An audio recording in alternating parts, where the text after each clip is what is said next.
And the Xbox 2 is live. What is going on, guys? Welcome to the show.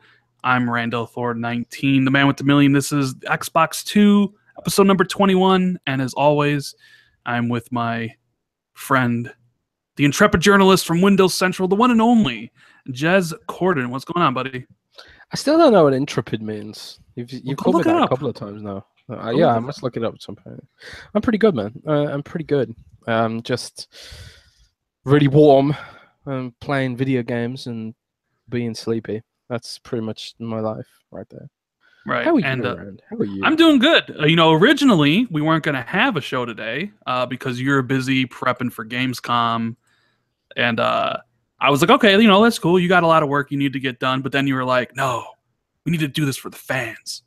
Like, it might be a little bit late, but we're going to do this for everybody that wants to know about what's going on with Rand and Jez. Yeah, that's exactly how it went down. But, that is exactly how it went down. little embellishment. So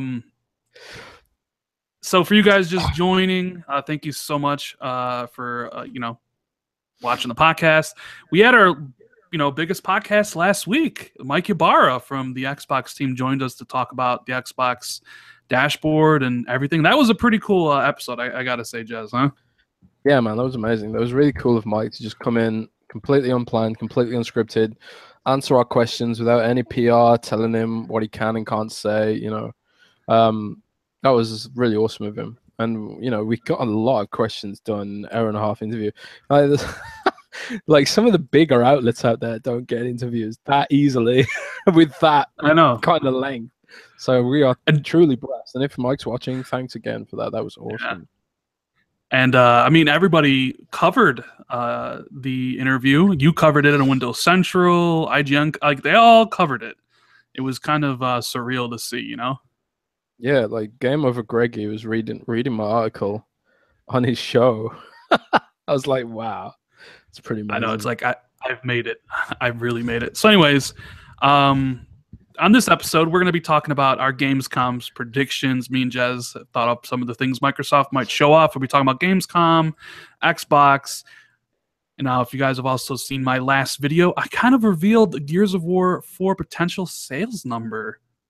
We'll talk about that and, whatever else we feel like. So, yeah, if you guys want, hit that like button, subscribe to the channel, all that stuff. Super Chat is open if you guys want your questions immediately answered. You can use Super Chat or the donation link in the description if you want to do that to support the channel. Everything is greatly appreciated. But as first, we always want to talk about the games we play because me and Jez love gaming. So, Jez, I hear you've been playing with some penises, man. What's up? You're thinking of a politer way of putting that, but I've been trying to play with penises around, but it hasn't been going my way. Of course, the game I'm talking about is Conan Exiles, which features full frontal nudity, but not in the US. In the US, it's censored. It only has breasts in the US. Sorry, guys. But in Europe, where we don't care about censorship, unless it's violent. Sometimes violent games get censored, but we don't care about nudity. That's no problem. And yeah, it's completely uncensored in Europe. But you have to download a special patch to get the nudity round, and it's literally called Nudity DLC. That's the best DLC ever made, huh? Yeah, the Nudity DLC for Conan Exiles. But here's the thing, Ryan. The game's in early access. For those who don't know, Conan Exiles is a craft 'em up game where you play as an exile in a survival setting. You have to manage your thirst, your health, the temperature now, and all these other things. It's basically like Ark Survival Evolved, but instead of dinosaurs, it's got penises. That's basically what you get in Conan Exiles. But the problem is, Rand, I can't get the game to run. It's like buggy as hell. So it is in game preview. Yeah, indeed. This is the plight of early access. So I haven't actually managed to get into a game yet, but I have played it a lot on PC, and it's got a lot of promise. It's got like a really, really robust base building mechanic. You can make really, really really beautiful fortresses, and you can summon gods that smash down your enemies' fortresses and all that sort of stuff. There's even sort of like classes. You can be a caster as well. You have to do special quests to unlock magic, and there's dungeon crawling and secrets and stuff. What they're gunning for is a more detailed open world with dungeons and like things to explore, reasons to explore, and not just like a big grinding game. That's what they're gunning for. Whether they pull it off, I don't know, but they're definitely going to try. And I think the game is slated for full release in early 2018. But until then, it'll be in early access. So yeah, that's Conan Exiles. But I've also been playing Metal Gear Rising, which hit backwards compatibility yesterday. Love that game is so good. I have all the achievements in the main game. Like I didn't play the DLC, but I beat that game on like the hardest difficulty in S ranks. I love that game, dude. Yeah, I love it too, man. It's just it was so good. And when the reviews, I wasn't a writer when Metal Gear Rising came out, but when the reviews came out for that game and they were really harsh on it, I was like, wow, did we play the same game? I honestly feel like a lot of game journalists, I tweeted this out, I feel like a lot of game journalists who reviewed that game didn't actually learn how to parry, and they just ran around slashing everything, hoping for the best or something. But man, it's such a good game, and it's they've lowered the price as well for Xbox Live now, because it was, I think they had left it at its full price, but now the price is lowered to $19.99, which I think is a total steal for one of the best action games ever, in my opinion. You're damn right. Platinum Games, they make some good stuff, especially when their A team is on it outside of Scalebound. Yeah. Yeah, about that. I mean, this is the closest thing we'll get to Nier Automata on Xbox One, pretty much. I still kind of hold out hope that game will come to Xbox at some point, but yeah, maybe not. Yeah, maybe not. I've got Nier Automata on PC, and it's such a great game. It's just incredible, you know. It's such a shame that it's never come to Xbox, because it's not even exclusive. They just haven't bothered to bring it to Xbox yet, which is crushing, you know, because there's no market in Japan for Xbox. That's the reason why it's not on Xbox, apparently, which is so strange to me. But that's the reason why. So hopefully one day we'll see Nier Automata hit Xbox. You know, who knows? It could be announced at Gamescom. Who knows? I doubt it. Who knows? That'd be pretty cool. That'd be a pretty cool announcement. Is that it? So just some Conan and just some Metal Gear Rising Revengeance. What a title! What a title for a video game. Whenever Rising Revengeance. Whenever I write about Metal Gear Rising, I never write Revengeance because it just makes me cringe. But yeah. Other than that, what else have I been playing? I've been playing a bit of Halo Wars 2, actually. I'm going back over the campaign, ready for the Flood DLC, because I'm pretty sure that the Flood DLC is basically going to be a Halo 6 prequel. I pretty much think that's going to be a thing. That's something I didn't mention in my my predictions in my video. Oh, I totally forgot about Halo Wars 2, like everybody else did in the world. Yeah, Halo Wars 2 is I really enjoy it, but the problem with Halo Wars is it's too simple. You know, there serious RTS players don't want that simplicity, but it has to be simple because they wanted it on console. So the game has like no audience on PC because of its simplicity. And yeah, it's a tough one. It's a tough one. It's a shame, but I'm still going to play that Flood DLC, because even though it's not the best RTS ever made, it's still a Halo game, and the Flood are amazing. So we'll see what happens. Right. So I've been playing a bunch of games, man. A bunch of stuff. I've been playing Agents of Mayhem, which I'm playing about 2 hours in. Obviously, I'm not going to put up a review for it, but my early impressions are pretty positive. Now, when I finish the game, I'll actually, put out a proper review. So far, it's fun. It looks cool. It has it doesn't run very well, frame rate wise. And I kind of like the agents. I kind of like how each one of them are like different. But anyways, obviously I can't really talk too much about Crackdown. I was gonna say Crackdown of Saints Row, but I also played Sonic Mania, and that game is fantastic. It is an actually good Sonic. Actually, I played that as well. I forgot to mention that. I haven't played it too much yet, but like I played the first couple of levels, and I was just smiling ear to ear. Like I could feel my face twisted in a smile, and I could feel it because I don't smile very often, Rand. So when I smile, I know about it. And Sonic Mania is just, if anyone in the chat has ever enjoyed one of the classic Sonic games, don't even bother reading a review, man. Just do yourself a favor and go and buy it, because you won't be disappointed. It's a tremendous game, tremendous. But what did you think of it, Rand? Because I haven't played it that much. I really like Sonic Mania. I think I've done like 5 or 6 stages. I think there's 12. So I put up my first impressions, not a review, and it's really good, dude. Like I like how you can play as Sonic or Sonic and Tails or Knuckles, right? And how like they take levels from the games, and the first act in the zone will be a faithful recreation with a boss fight at the end, which is different. Because that's not how the Sonics games were. And then the second act in the zone is completely new. But man, they do a really good job with like the nostalgia, the soundtrack. I think it's totally worth the $20. You know if Ice Cap Zone is in it? Who? Ice Cap Zone from Sonic 3. I'm gonna Google that right now. Oh, it is. Yes. Sorry, never mind. Carry on. Yeah. So Michael Jackson wrote the music for Ice Cap Zone, by the way.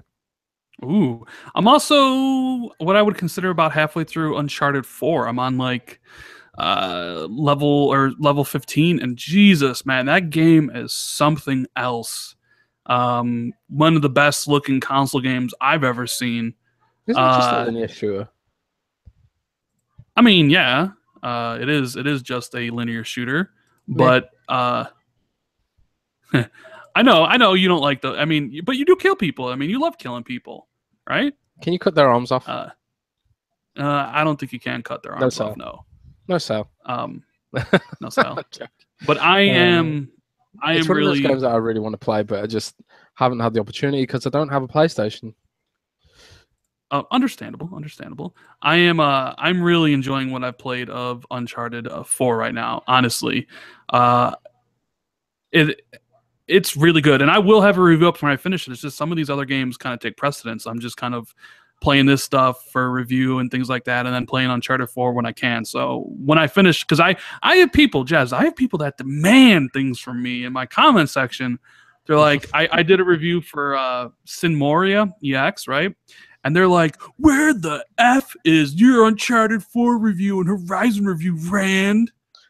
Like, I get people DMing me like, where's the Uncharted review? Where is it? Review an old game. I don't really want to know what I think about this stuff, but it's just like, listen, I'll get to it. When I get to it, I got other things. I got life, work, job. Like, you know, I can't play all day. You know, I don't really play until like 9 o'clock at night now. So it's like, calm down. It'll come. When I finish Uncharted 4, I will put out a review. Just know that right now I am greatly, you know, enjoying the game. It looks incredible. The story segments are great. Even the slow stuff, the build-up stuff is really good. So, yeah. But what the game I really wanted to talk about is Hellblade. Now, I saw some people talking about this, but I don't know anything about it because it's not an Xbox game, right? No, but they never said it was exclusive to PS4. It was one of those things that was first on PS4. So I have a feeling it will come to Xbox at some point. I have a feeling. But Jazz, this game is unlike. So how do I go about this? I'm not going to spoil it for anybody out there who hasn't played it, right? I'm not going to touch on the story and how it goes. So it's made by Ninja Theory. Now, they've made the Devil May Cry reboot, which you might have played a couple years ago, or the remastered version on the Xbox. I thought it was really good. They also have done Enslaved Odyssey to the West, which is a game I adored. And I didn't play Heavenly Sword, but saw people talking about the game and that it was like a really strong story, narrative focused experience. Which, as you know, I love those type of games. So I bought it on my. Well, okay, let me explain. So Hellblade is a story of a girl who suffers from psychosis and mental illness, right? This is a game that you have to play with headphones on because she hears voices in her head, voices that will taunt her, voices that will help her, voices that will kick her. I mean, a litany of voices that she hears in her head, right? And when you play the game with headphones on, and it's one of the first things the game will say to you, this game is better played with headphones on. If you play with headphones on, it sounds like the voices are in your head. They'll be in your left ear, your right ear, behind you. So you kind of experience what she's experiencing. And like all the gameplay elements, the combat, the puzzles, kind of all like pay service to the idea of this mental illness, this darkness, this psychosis that she has. And the story and the resolution, I've never played a video game quite like it. Even other story games like Edith Finch, or like even like the Uncharted 4, which is heavily like kind of like story narrative. There is not a game that comes close to touching what they tried here. It's super unique, right? And yes, you can kind of describe some of it as a walking simulator. So essentially, the way the gameplay works, right? You're this Celtic warrior, right? You come home one day and your entire village has been like ransacked by these Northmen, right? And her boyfriend or whatever has been skinned alive and dead. Well, she goes on this journey to Helheim, to the gods of the Northmen that invaded her, to try to bargain with Hela, the god of the underworld, to bring back her lover's soul. And she goes on this epic quest, right? But so when you actually start playing, you'll come up to like these puzzles, and these puzzles will be sigils, like it'll be like an M to unlock this door, and you need to go find the M in the environment, right? And then you walk, and it tells you part of the story or whatever, and then you kind of solve another puzzle just like that.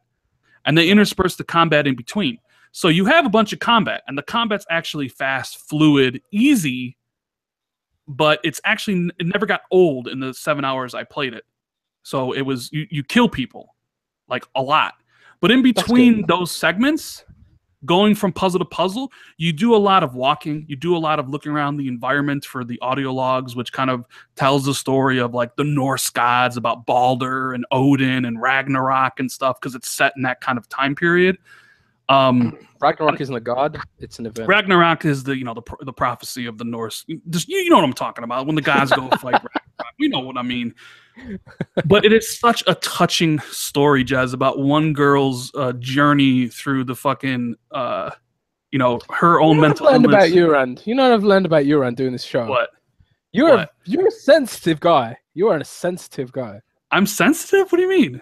You're a sensitive guy. Like, you play these games that have an emotional impact, like Ori, Edith Finch, and now this. You are... There's nothing wrong with it, man. I'm just saying, it's an observation. You are sensitive guy, and I admire that in you. I admire that in you. Well, I mean, like I say, I love me a game that tells a great gripping, and the story, it's sad, but it's not a story that's ever been done before, man. Like, I think it's worth playing. I think it's worth you going out there. I know you can get it on PC, which is probably the best place to do it because it has some issues on the I'm not going to say issues because I didn't notice any. I played in 60 FPS mode on the Pro, but apparently people are saying it drops to 720p on the Pro. I don't know because I don't 720p.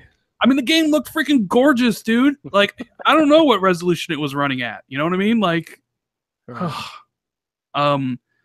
it's this. I'm trying to just like. This is supposed to be an indie game, but with AAA production values. Well, I have heard it was built by a team of... I saw a great meme on Twitter where it was like, they showed that picture of that NPC's face from Mass Effect 3, and it was like, EA, team of hundreds of people. And then below that, it was Hellblade with some of the facial animations. Hellblade, team of 20 people. And it was just like, look what this team have been able to accomplish. And it's only £25 on Steam. I might pick that up, because I've ordered a second monitor exactly for the purpose of playing games without losing access to Twitter. So I might. It's like my buddy Chicken Spaghetti says in chat, and I agree with him. It's a one-of-a-kind experience like nothing I've ever seen before, and I completely agree. It's like no other game. I'll buy it. Play it on PC. Use the headphones. Don't spoil yourself because it's a very heavily focused on story and narrative. I think you'll like it. Because I've been trying to get you to play Edith Finch, and I even saw Roby trying to get you to play Edith Finch. That is a true walking simulator where you just move from story to story. This one actually has combat and stuff in between the segments where they tell you the story. So I think you'll enjoy this one more. Okay, well, I'll buy Edith Finch as well. I'll compare. About time. You'll get it because Roby will tell you to get it. And, not good old Rand. Well, Roby's kind of an expert in games, isn't he? He makes. What am I? Chopped liver? He's just sensitive, man. So I can't trust your opinion because if it's an emo game, you're gonna say it's game of the year. So that so I have to double check that stuff, man. So I love Hellblade. It's definitely gonna be in my top 5 of the year for sure. I just kind of not sure where it falls yet. I mean, we got Edith Finch, we got Rhyme, which is another game I loved. And Sajibot is completely right. Hellblade gets better the more you play. The puzzle, story, and combat but get better as you go. Like the beginning of the game, the puzzles are kind of generic. But the more you progress, they get more complicated, and they actually get a lot better. So I feel Hellblade is a game that gameplay-wise actually gets better the more you play it. You know what I mean? Well, I'll definitely give it a look. I also purchased Observer because I was a big fan of Lies of Fear. I got that as well. I've heard great things about Observer. I'm currently playing it for review. Yeah, they're a cool dev. I really like Lies of Fear, which is also a walking simulator, funnily enough. But it was a horror game, so I could play that. So where is Edith Finch? I'm going to buy it as well on Xbox Live. Because it's been a good year for games, man. It's been a good year. Like some of them are. Funny, because everyone always says, Xbox has got no games, Xbox has no exclusives, and it's like, man, maybe the exclusives haven't been that great, but I've just had so many games to play that I haven't even noticed. My backlog is unmanageable. It's untenable, Rand. It's ridiculous. I don't have time to play all of these games.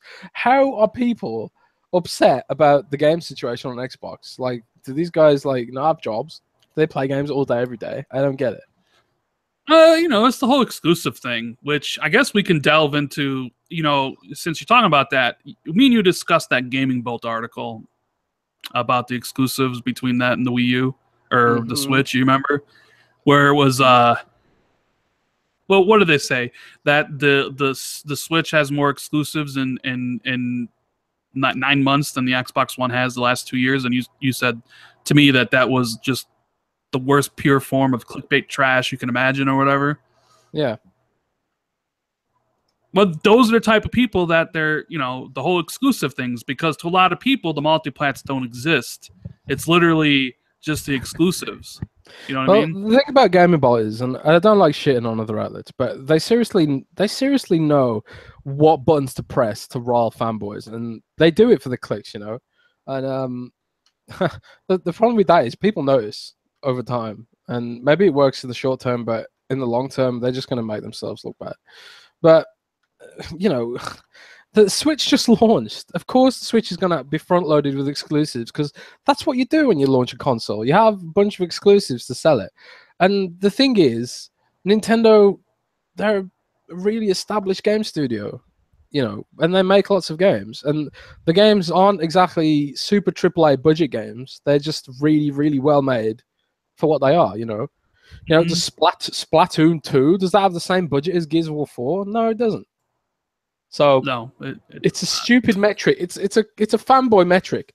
To do that kind of comparison is pure fanboy metric trash. So that's why I call that article garbage, and it is garbage, by the way. But does it really matter? I suppose the topic of this segment could be: does it really matter if Xbox has exclusives? Because let's face it, they have been killed this year. in the narrative of exclusives. But does it really matter if they have exclusives? I mean, what do you think, Rand? First, Well, as an owner of a PlayStation now, the idea of exclusive has lessened in my mind because, like, if I don't get something on Xbox, I can get it on PlayStation, so I'm covered. And Nintendo games have never appealed to me in the first place. I think I've always been of the opinion that exclusives mattered at one point, especially more towards the beginning than they do towards the end of a life cycle, because the people buying systems now for these cheaper prices, I don't think are interested in some of the hardcore games. I think the system's cheap enough and they want to buy it. However, with and maybe we can talk about this too, but like with the recent rumor that Xbox did under 100K this month, MPD wise, and it's having one of its worst years selling Xboxes, and it also coincides with their worst year software wise. But on the flip side, PlayStation is having one of its best years sales wise, and also one of its best years exclusive wise. You kind of got to revisit the argument that maybe exclusives matter more than I thought they did. You know what I mean? I think the problem with Microsoft is that they're such a data-driven company. Honestly, I see this within my own company, Windows Central. We obsess over numbers, we obsess over figures and stuff. But the problem with that is there's often metrics that you can't measure. And I think, like, when it comes to things like perception, you can't measure perception. You can't measure the impact that perception might have on your product. Like, for example, Windows Central's website has piles of ads on it. Not only that, but we put adverts in line in the article body, in the article column. Like, there'll be some good articles about Windows stuff, and there'll be an article like get 50% off a programming course or something like that. Now, I've always argued that creates a negative perception of our website, and it also, people would rather get their links to Windows Central from social media because it filters out the ads, basically. But apparently, the data says otherwise. But still, I'm still wondering if the measuring's accurate, because there might be things that they aren't measuring, like the way people react to that sort of content. Like, how can you measure that? Now, and it's the same for exclusives. It's like how do you measure the impact of not having exclusives on the way people talk about your console, on the way people recommend the console? Like, if I'm like a dude who doesn't know anything about games, and I want to choose, I go to my friends and I say to my friend, like, what shall I get, an Xbox or a PlayStation? If their perception is that Xbox has no exclusives, they'll just say, get a PlayStation, it has more games. That's a problem. You don't want to have any metric where the competitor is better off. Even if there is data to suggest, and now there is data to suggest this, by the way. Horizon Zero Dawn. Xbox fanboys freaked out when Horizon Zero Dawn came out because Xbox had nothing comparable. And they were like, oh my God, why can't Xbox get exclusives for Horizon Zero Dawn? Well, I've seen data that suggests Horizon Zero Dawn wasn't a system seller. PlayStation fans bought Horizon Zero Dawn, but it didn't bump PlayStation 4 sales up any more in that month than it did in the previous year. Now, maybe it didn't in the month, but would that contribute to a trend, an overall trend over a longer period of time, because of the perception of people having the idea that the PlayStation has more exclusives? How do you measure that? So I'm just wondering if Microsoft are measuring the data properly. I'm just wondering if they have the correct metrics, and I'm also wondering if if they are planning to fix the situation, because it is pretty dire. It's pretty dire. Well, I mean, there's no getting around the fact that this has been probably the worst year for Xbox ever. And that is due to a bunch of things: cancellations, Scalebound, Fable Legends. There's no damage controlling, Halo Wars 2 and Phantom Dust and, What was the other game? Voodoo Vince as your own exclusives, especially when your competitors have a bigger lineup. I mean, that's no excuse for that. Yeah, I mean, you don't want PlayStation to be better at anything. If you're Phil Spencer, I wouldn't sit there and think, oh, we can let them have the exclusive narrative. We'll let them have that. I swear that conversation has not happened. But I still think Xbox has been in a period of transition, you know, from the old regime to the Phil Spencer regime. All the Don Matrick deals are now dead. You know, Scalebound was a Matrick deal and all that sort of stuff. All those deals are now dead. And now we get in what we've transitioned to, you know, the Phil Spencer period. So maybe there'll just be a dip while we wait for those deals to come to fruition and Phil Spencer gets, you know, up and running and stuff like that. But it's gonna be tough, man. It's gonna be tough as a Xbox enthusiast, I should say, to swallow the idea that you can get by with just an Xbox. Because if you are someone if you're a gamer who wants to take part in the conversation of games and you don't have the console where the conversation is taking place, then, you know, you feel like you're missing out, you know. If everyone's talking about Horizon Zero Dawn and you're an enthusiast of games and all the websites and all the forums are talking about Horizon Zero Dawn, if you can't get that, you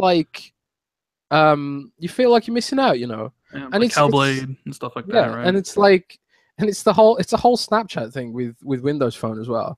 It's like, do people need Snapchat in their lives? Probably not. But you feel like you're missing out.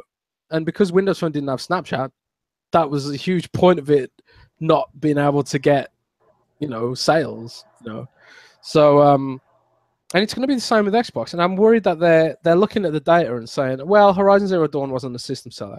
I'm worried they're looking at the data and thinking that exclusives aren't such a big deal because the data says this. But the problem is, over time, maybe there's a trend and data that they aren't measuring, you know. I don't know, man. I don't know. Personally, I don't care. I don't care because I don't have time. I don't have time for all these extra games. I'm happy with my Xbox. I'm happy with the third-party lineup I've got. And honestly, I'm happy with the smaller exclusives that we got. Like City Skylines was a timed exclusive and stuff like that, you know. And I would take City Skylines over Horizon Zero Dawn 1,000 times, you know, personally. But well, not a lot of people feel that way, you know. I'm in the minority. It comes down to, I was planning on doing a video, but I didn't because I figured we'd just talk about it on this podcast. Okay, Xbox had a bad month. You know, Switch outsold it, PS4 outsold it. The rumor is it's under 100K. We don't know. Now, how much of this is a factor of that having the worst year sales software-wise, or is it because people are honestly waiting for the X? I mean, there is a new system coming out in a few months. Are there that many people that are not buying the system now because there's going to be a $500 system at the end of the year? That's the big question, and that's kind of like, if that is the reason why Xbox is selling so low now, because people are waiting for the X, I guess that would bode well for the X, correct? But I'm also of the mind that I'm not sure the consumer that is looking at $250 Xboxes is also the consumer that would buy a $500 brand new system. You know what I mean? So I'm sure there is some overlap of people not wanting to buy the system. I'm just sure not how much it is. And I got to go back to, maybe my whole position was wrong about exclusives not mattering too much. Maybe they do. I mean, I look at PlayStation, and PlayStation's kicking ass in its fourth year, and it's having its best year, you know, early, the first like 6 months exclusive wise. Yeah, the end of the year is not going to be so hot for Sony, but it never really is because they coast on the fact that they're able to have the partnerships with the biggest third parties. And then, so they're having a fantastic year. They're probably going to have a fantastic holiday with the Slim dropping down to a certain price point, like $250, and then you're going to have, the Pro dropping down, right? And then you look at Xbox and, you know, the beginning 6 months or 8 months have been pretty mediocre, downright bad. And the sales have reflected that. And then the holiday, which is better, but I don't think it's like amazing. I don't think it's better than last year's holiday or even the year before's. I mean, you only have Crackdown, Super Lucky's Tale, and Forza. I think so. I think it's one of their worst holidays in a while. Granted, they have the X, which a lot of hardcore people are going to buy. And, you know, I'm sure the S will be $200 on Black Friday. So I'm just wondering if my initial stance of exclusives not mattering that much is wrong. And I'm always willing to admit when I'm wrong about things. I'm not one who's just going to be like, well, I'm not going to try to find the data to fit my argument. Now I'm looking at this data that says, well, why is the PlayStation doing so much better, and why is the Xbox doing, you know, not so good right now? And the only thing I can come to is the PlayStation is, you know, the kind of choice for the casuals right now, because it is the most popular system. It is the ones that everybody, you know, all the friends have and stuff like that. So they tell their friends to get it, and it has the most games, the games that people want. Well, Xbox kind of is just in second place, and the second place system historically has never done that well. I mean, there's a reason why you want to be number one. It just kind of is. So I don't know. Look at the PlayStation 3. PlayStation 3 had a really rough time at the start of the gen, but they pulled it back around, and they were almost neck and neck towards the end in the US. So it's not like no, they weren't. No, they weren't. They were neck and neck worldwide. Microsoft beat them by 16 million in the US. Okay, well, worldwide then. But yeah. You know, so there's no reason to think that Xbox maybe couldn't pull it around. But how did PlayStation 3 pull it around? They pulled it around with exclusive games, you know. Things like The Last of Us, which seemed to get more accolades than anything Xbox 360 had exclusive, you know. So I don't know, man. So it's tough, man. It's tough, man. I mean, you have to say things like maybe people are waiting for the X, but part of me wonders, you know, how true that is. But I'm just generally like the kind of person that wants to I tend to lean on the negative, you know. So I just kind of like, I want to wait and see. I don't want to be overly optimistic about Xbox One X's chances. I don't want to be overly optimistic about the idea that people are waiting for the X and that's why the S isn't selling. You know, I don't know, man. We're just have to wait and see. But I agree with you that the lineup of exclusives is not that strong this year. Yeah, they definitely need to fix that. I mean, if Microsoft's goal is to just be Steam and have their and basically sell other people's games and takes a cut, then I mean, this is exactly what it would look like, right? Hardly release any of your own, just take a cut of the money that, you know, third parties give you. But either way, I don't know if that would be a wise thing. Maybe, like I said, I think this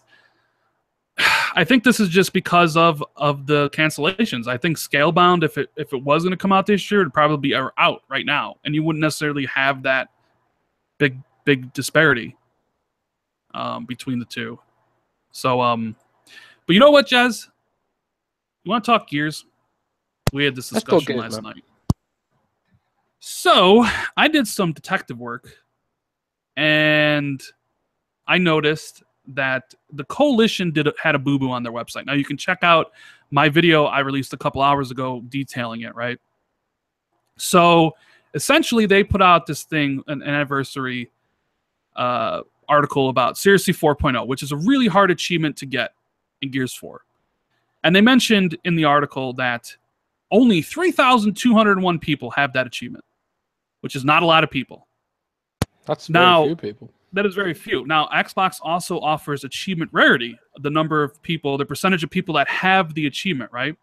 Now, I went back to the article yesterday, and they removed the part with the number of people that have the achievement.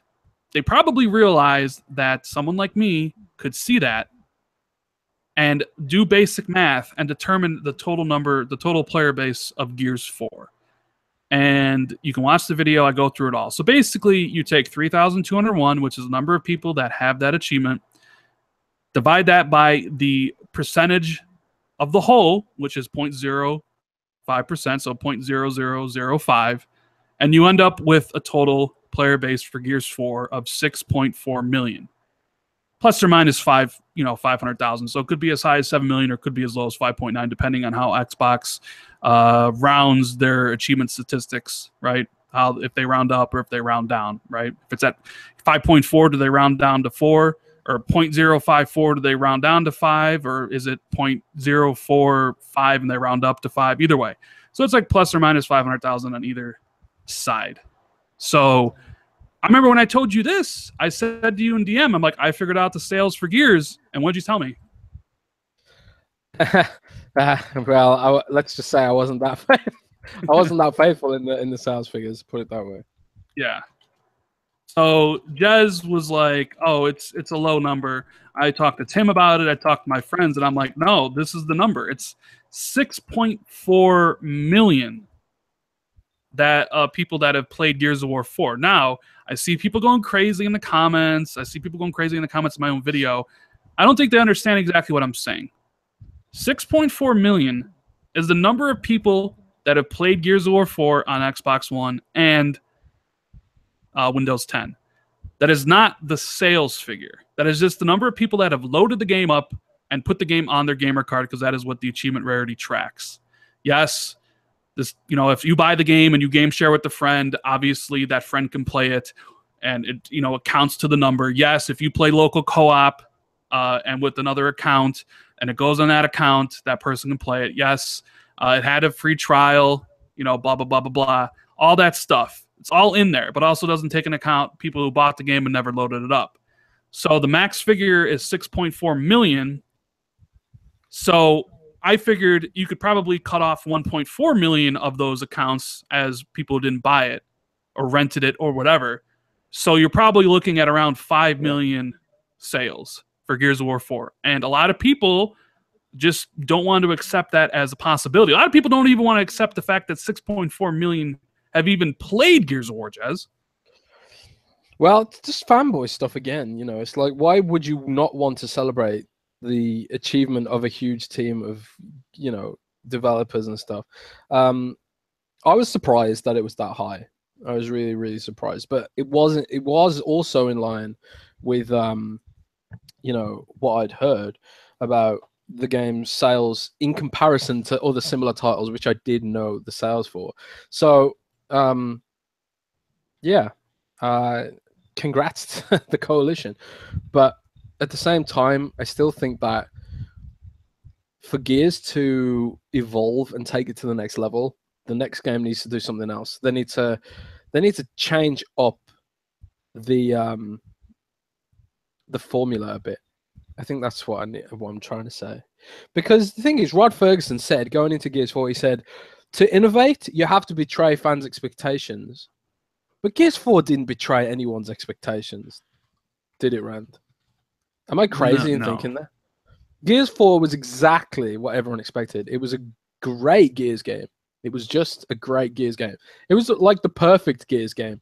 But it was just a Gears game. It was the same game over and over again, It was super polished. It was gorgeous. It had a great story. It was a cover shooter. It had a great horde mode, which I played the hell out of, and a solid multiplayer mode, which has its issues, but it's still a lot of people play it. So I thought overall it's an amazing game, but they need to push it to the next level. They need to do something unique next time. But it does show that the franchise is healthy and has staying power. So yeah. This is also goes to the fact that Microsoft doesn't share numbers with us. They don't share sales numbers. It's incredibly hard to get anything from them, right? So when I made that discovery, I was like, hey, this is interesting. People are going to want to know that Gears of War 4 did this. And it's kind of sad when you have people that, don't want to look. And I'm not saying that the total sold number is 6 million or 6.4. It's honestly less than that, of course. Like, I'm not dumb.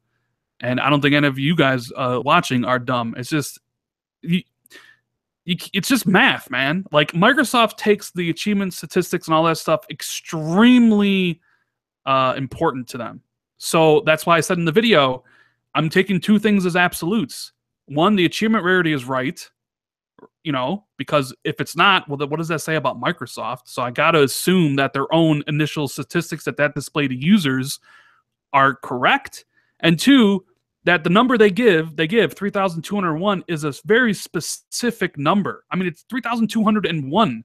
It's very specific. They went back and deleted it. So I'm going to assume that number is true too, because they can just look at the achievement statistics and say, these are many people have that achievement. And then boom, simple math, and you figured out the total player base. That's why they deleted it from the article, is because they didn't want someone like me to read that and then find out how many total people have played Gears.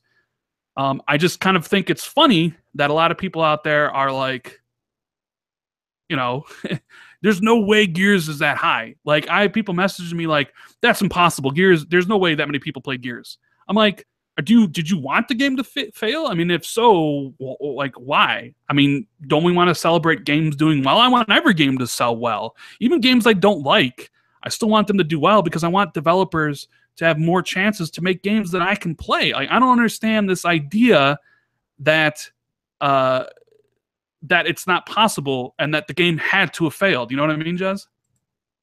I don't know. It's just fanboy stuff, you know.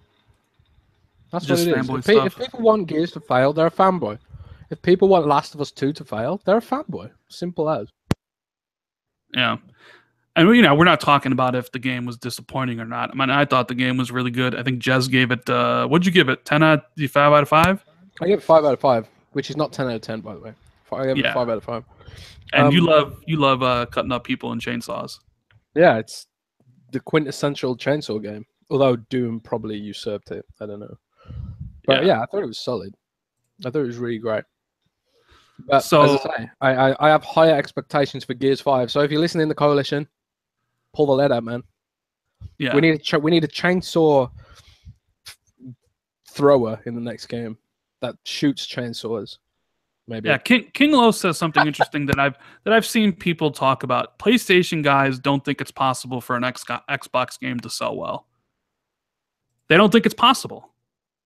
And it's probably because we don't get sales number anymore. We get lists on MPD where they list the games, but you never know what the order of the games are, essentially, other than, like, you know, like, they don't even list like the order of the consoles that sold most on, or what the number is. You know what I mean? Like, they just assume the Xbox sucks and Xbox guys don't play games or don't buy games. And that's partially on Microsoft, because Microsoft doesn't share any numbers, whereas PlayStation is number one. So they routinely, you know, give out their sales figures. It's a company-wide policy now. They don't share sales figures on Surface, on anything. I don't know why. It's like a company-wide thing now. But the thing is, you can always extrapolate how well something is doing. But having said that, my perception was that Gears 4 didn't do that well. And a lot of the hardcore for Xbox fans' perception was that Gears 4 didn't do that well. So, you know, just how it just goes to show that the hardcore crowd's perception of things might not always be super accurate.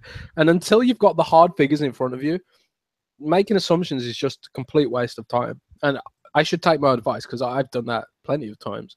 You know, so there's that whole thing. But we've also got like things like the UK software charts, which is something that happens by law, I think. Like sales charts are a matter of public record, and Forza Horizon. I almost said Forza Horizon Zero Dawn. Then wouldn't that be a strange game? But yeah, but Forza Horizon 3 it's still in the top 20 in the UK. So that's after almost a year. So that's serious sales, that is.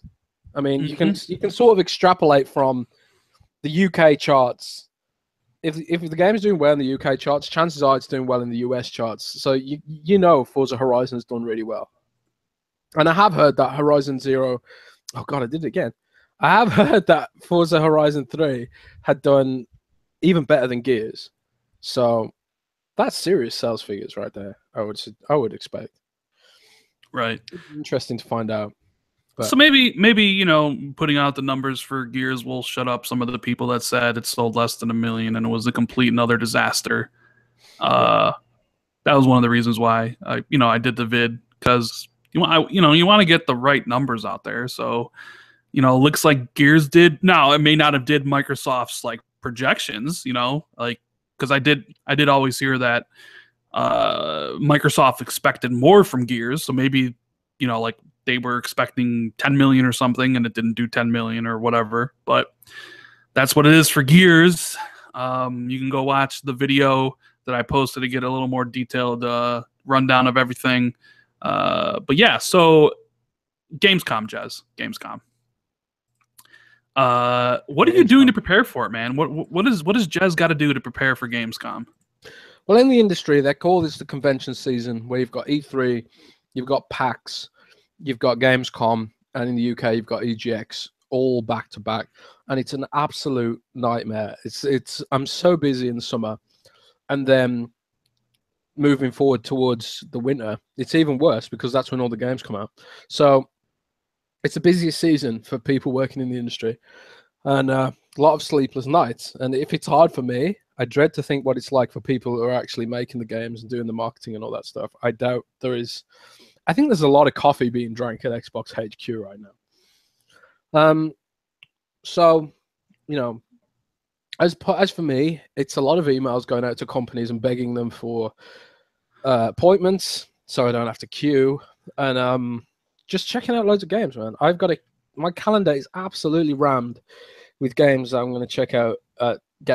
Games that I didn't get a chance to check out properly at E3, but there's a few interesting ones that weren't at E3 that will be at Gamescom. For example, Cuphead is going to be playable at Gamescom, which I presume is final code or near to final code.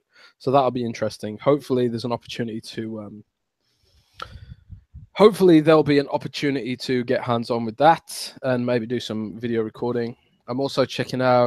I'm hopefully going to be checking out Battlefront 2 and getting a video of that. So that should be cool. The new Halo Wars 2 expansion, the Flood stuff, which I'm interested in. But also a curious a game which I think Microsoft has pretty much teased this week. Something to do with Recore. Around. Yeah, I hear that it's been leaked around. Recore is they're gonna like date the definitive edition, essentially. Well, that's what the rumor is. But Microsoft themselves now have tweeted that there's going to be Recore news at Gamescom. So I think I'll be checking out the definitive edition, which is what the leaks say. So that should be interesting as well. And for people who are Recore fans, I do know that it's more than just a new tank bot. It's going to be more stuff than that. So that's something to look forward to if you're a Recore fan. But Gamescom predictions wise, Spade says before we get into that about the Recore thing, do you think the fact that they're doing a definitive edition bodes well for Recore 2? Because, like, in my opinion, if you have no plans for the future of Recore, you don't even bother doing a definitive edition. You just sweep it under the rug and move on, like they've done with Rise and Sunset Overdrive and Quantum Break and stuff. You just forget it existed. But the fact that they're releasing a definitive edition, they're making all the improvements and stuff, and then having it part of a Gamescom thing leads me to think that Recore 2 is probably going to be a thing in a year or so, right? Yeah, not a year. I think, like, this is the deal with Recore. There's a huge amount of respect for Keiji Inafune in the industry, but also at Xbox. And I think that basically they decided that the IP was really good, but the execution on the vision was really poor. And I suppose, like, the definitive edition, if that's what it is sort of going to be like, this is the game we should have made, maybe. So it's like you say, if they've spent the last year making a definitive edition for Recore, adding new features, polish, upgrading visuals, which is another one of the rumors, I would agree that the franchise must not be dead. They must have plans for it to go bigger and bolder, because it was a fun little game, it was just it was just lacking ambition and and money, I guess. So yeah, I would think that Recore as an IP, we haven't seen the last of it. Okay, well, on the Gamescom predictions then, so for before I cut you off, but so what do you think we're going to see, Jez? What do you think is going to be there? Man, I don't think we're going to see much that we haven't seen already. I think we're going to get the Xbox pre-orders date. GameStop was pretty much teasing that on their Twitter this week. We're going to see a lot of little things. I think we're going to see new Cuphead gameplay. We're going to see a Recore Definitive Edition, no doubt. We're going to see Age of Empires HD gameplay. Maybe more stuff for the Halo Wars 2 DLC. I think it's all going to be like lots of little things. I don't think we're going to see anything particularly big. But again, that might just be me being negative again. But Microsoft don't have a huge presence there. Phil Spencer's not going to be there. Major Nelson's not going to be there. There's not going to be any sort of presser. There's going to be like a live stream instead. I don't think it's going to change anything, basically. What do you think, Ryan? Well, look, I'm of you with the fact that I don't think anything big is going to be shown, and I don't think it's going to change anything. But I mean, clearly, Xbox One pre-orders are going to be announced that day. Clearly, right? I don't know if you saw, but GameStop was using something. I mean, it's happening. Sunday's the day, so you guys better call off of work or make sure you have time to run down to GameStop or wherever you're going to pre-order that stuff, because it is happening finally. You'll be able to pre-order the X. Now, we already touched on the Recore thing, which is for sure happening. And it is just a live show. It's not a press conference. So it is just a live show.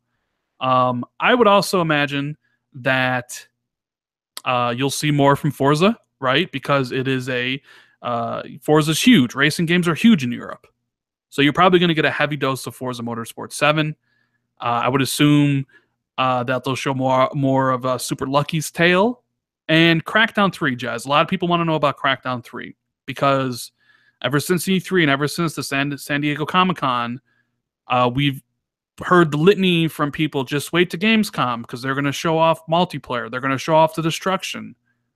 Do you think we are going to get a glimpse of the multiplayer cloud destruction in Crackdown 3's multiplayer at Gamescom during the live show? I honestly don't know. I can't say. I haven't heard anything about that, what their plans are for Crackdown to show off. But, their marketing of Crackdown has been criticized, in particular by yourself, prominently. Yes.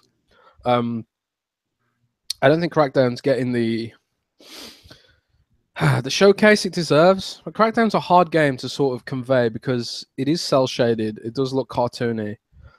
And I don't know if those sorts of games have a huge amount of appeal. Maybe I don't know. Maybe I'm wrong, but all I know is that I did go hands-on with Crackdown, and it was fun to play. So how do you get that across? And I suppose that's something they'll be trying to rectify at Gamescom. Rand, I would hope.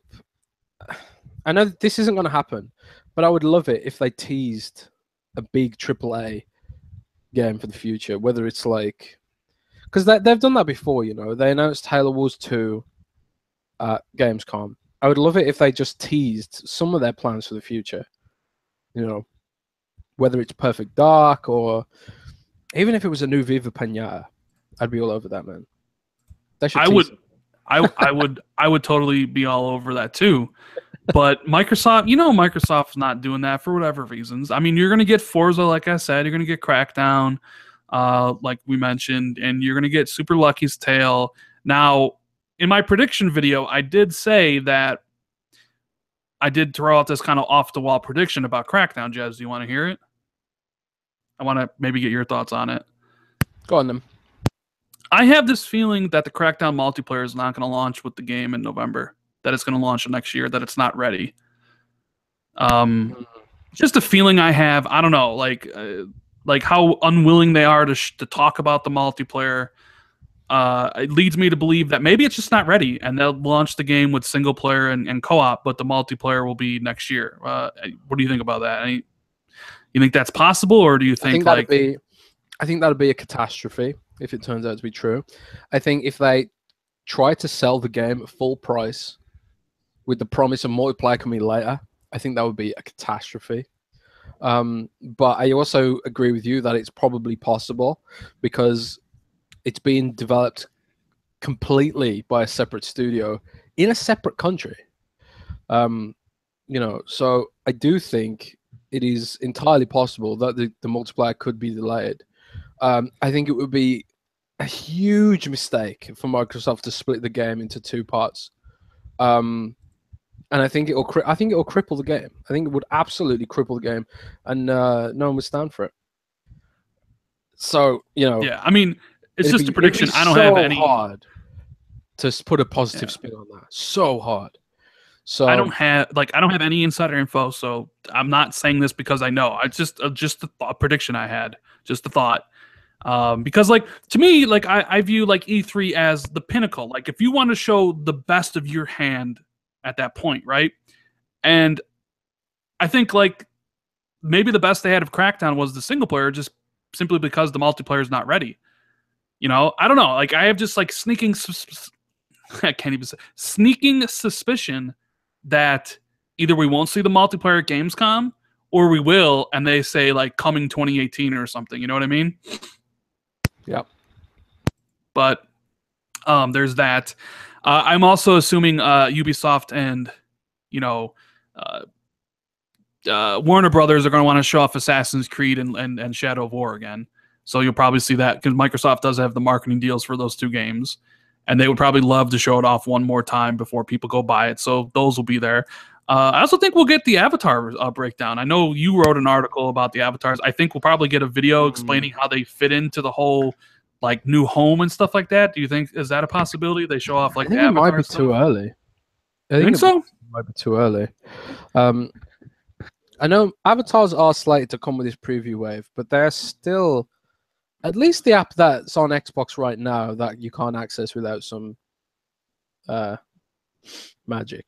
The app itself right now is quite unfinished.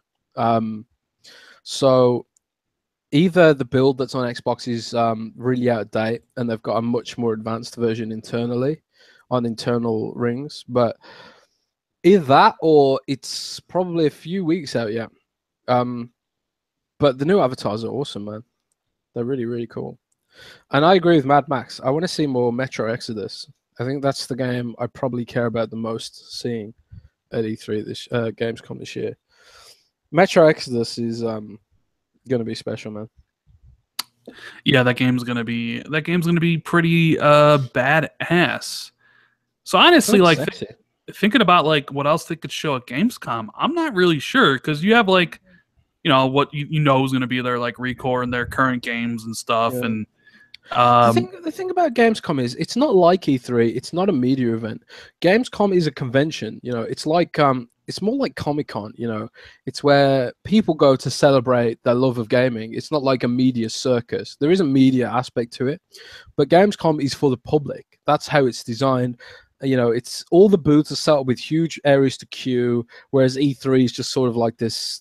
There's nowhere to queue at E3 almost because they don't expect that much footfall, And but Gamescom it's a celebration of games, so that things don't often get announced at Gamescom. It's more like letting gaming enthusiasts get their hands on with the games. That's what Gamescom is about. It's about going hands on with the games more than E3. So I don't think you're going to see huge announcements at Gamescom. There'll be announcements from European-centric outlets that maybe don't want to travel to E3 or they can't afford the E3 the E3 fee because it's quite expensive to showcase at E3. And at Gamescom, I do believe is cheaper for outlets to showcase there. There's just more floor space, man. So I wouldn't expect huge amounts of information from Gamescom personally. Then there rarely is. So But it's going to be fun. There'll be a lot more. There'll be a lot of new footage of games, new builds of games. Yeah, definitely. Do you? But that's it. Mad Max says Halo 6 teaser! Exclamation point! Exclamation point! Exclamation point! Halo 6, anything Halo 6 related is going to be on the main stage at E3, not at Gamescom, I would say. Yeah. Well, here's an aside. Here's an aside to the Gamescom stuff. Halo 6, right? Do you think, if you're a betting man, do you think Halo 6 is earmarked for 2018, or are we thinking it might be 2019 with how Microsoft is not willing to talk about the game yet? God, it's hard to say, you know. It's hard to say because I've got to assume that Halo 6 is going to be an ambitious leap for the franchise because I keep saying this. They can't just keep doing the same thing over and over again and hoping that people will be cool with it. Halo 6 can't just be Halo 5 with better graphics. It's got to be an evolution, you know. People's expectations are so high nowadays. And Halo 5 was, you know, a very multiplayer focused release. The Halo 5 was a great multiplayer game. The campaign sucked. So sorry, it just did. Like anyone who says Halo 5's campaign was good is just wrong. It wasn't good. So they'll be looking to do something ambitious with the offline stuff because fans deserve something good for the campaign, because what makes Halo is you know, the campaign. So you're thinking what? So you're thinking 2019 then? That they're going to take a 4-year dev cycle on 6 to make extra sure it's good? Yeah, I would say so. But who knows, man? It's well, this is an interesting prediction or interesting conversation, which is why I wanted to have it, because if Halo is 2019, I don't think there's a chance they could have Gears 5 ready next year, right, for 2018, which means Microsoft once again has none of their big franchises for the holiday like they did this year. Well, besides maybe Forza Horizon 4. Which then makes Halo 5, they're not going to release Halo and a Gears in the same year, which, you know, if Halo 5 is 2019, that makes Gears 5 2020. I think that pushes the schedule out way too far. It's hard, man. I would hope that isn't the case. It's probably not the case. I think they'll have something big for 2018. Something from the, you know. Which is why I think it's got to be Halo 6. Halo 6 has to be 2018, because then Gears 5 can be 2019, and then you worry about, you know, Phil did mention like they signed some deals, maybe one of those deals they said to be ready for the big game for 2020. I don't know, like I just think I just can't imagine not getting like Halo next year. Like it has to, because I think it screws up the entire their entire like release schedule going forward, you know. Yeah, maybe you're right. I mean, Microsoft they do seem deadline driven. I mean, that's why Recore released in the state it was in. They were just like, screw it, we'll release it like this, even though they must have known it wasn't gonna get that much praise in that state. So maybe they will release in 2018. I don't know, but I feel like they would have teased it by now. That's the only thing I'm not sure of, is like you would think if Halo was coming out next year, that they would have teased it at this E3, but maybe they want to go towards more of the Bethesda thing of like, hey, here's the game, and oh, by the way, it's out this year. I don't know. There's just something in my mind. It's like, there's no way Halo is 2019. The thing is, Halo's a franchise that can get away with doing that. Like Fallout's a franchise that can get away with 6 months of hype instead of a year. So maybe you're right. Maybe it is releasing next year, and they'll just tease it. They'll tease it at E3, launch it in October or November next year. I'd be down with that, especially if the Flood are coming back. Well, yeah, especially if the Flood are coming back.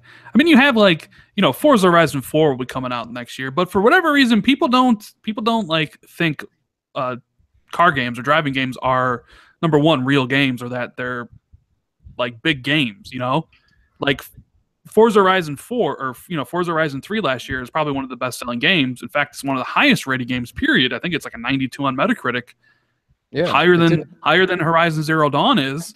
But like everybody's just like, it's just a racing game. It's just a car game. Who cares? It's not a real game. You know what I mean? It is I weird don't the know. way people feel about racing games, because obviously they sell really well. But I think it's just because people buy them and they don't talk about them because they're just happy with it. You know, they don't fight about racing games like they fight about games like Horizon Zero Dawn. You know, maybe because there's less things to compare them to. I don't know. But it's interesting this year because Forza actually has a lot of competition in the racing space. That's It's right. Yeah. Project Cars 2, which looks very good if you're a racing fan. Need for Speed as well looks pretty good. Isn't the Crew 2 launching this year The as Crew well? 2 is early next year, like March or whatever. Okay. Well, even still, you know, there's Gran Forza's got a lot Turismo of Sport competition, on the PlayStation. and not only that, but Project Cars is starting to muscle in on Forza's licensing territory. I don't know if you've seen that. But I did Project not. Cars has some licensed cars that Forza doesn't have, which is very competitive of Project Cars, considering it's an indie game technically. So, you know, I don't know, man. I don't know. But what games are you going to be playing this holiday season round? Hey, Because 1 second, Jess. I got to go take my dog out. Just take a question from chat. I'll be right back. okie dokie, chat. It's just you and me for a few moments. What do you want to talk about? Throw me some questions while we wait for Rand to sort out his Doge. Make Forza an RPG. You know, it'd be cool. A Cuphead kart game, like Mario Kart, but with Cuphead visuals. That'd be pretty cool.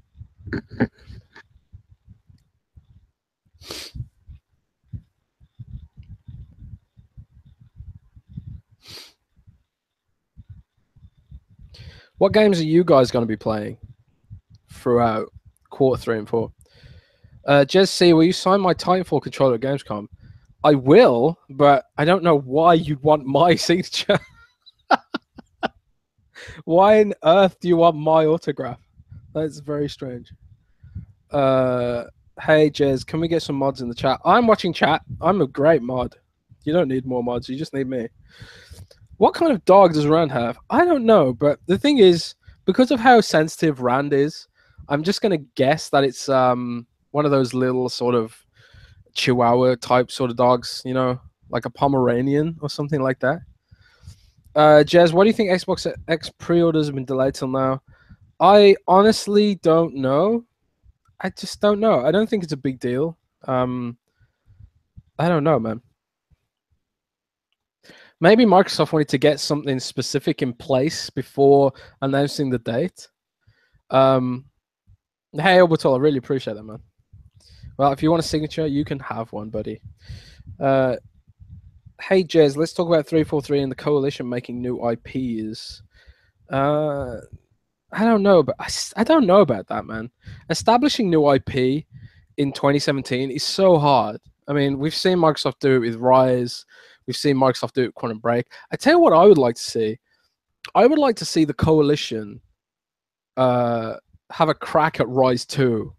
It's a shame that Crytek own the IP, but I totally feel like the Coalition could make an amazing Rise game that was super gory, super visceral on the Unreal Engine instead of the CryEngine. I think that'd be amazing.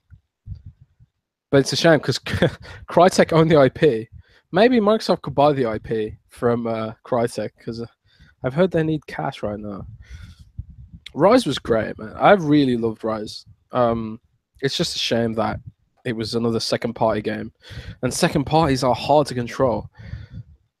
How come Mike and Phil and everyone are okay with you leaking things? They are not okay with me leaking things, but they understand that I've got a job to do, and I've got bills to pay, and I've got outlets to compete with. You know, if you're me, how do you compete with an outlet like IGN, which pays for their exclusives? I can't afford to pay for exclusives, so I have to make my own. So that's why I leak stuff. And to be honest, I don't leak. I know loads of stuff that I could leak, but I tend to not leak things that will absolutely piss off Microsoft. Jez, what would happen if Players Unknown Battlegrounds come to PS4? If Players Unknown Battlegrounds come to PS4, I suspect they will sell a lot of copies, and that'll be that. Nothing will change. Do you think they'll do a pre-order bonus for Xbox One X like Crackdown 3 digital copy? Neverland. I would imagine there are some sort of pre-order bonuses for Xbox One X. Hard to guess what those might be, but I would suspect there's going to be some good deals on Xbox One X's for bundles. I interviewed Mike Nichols at E3.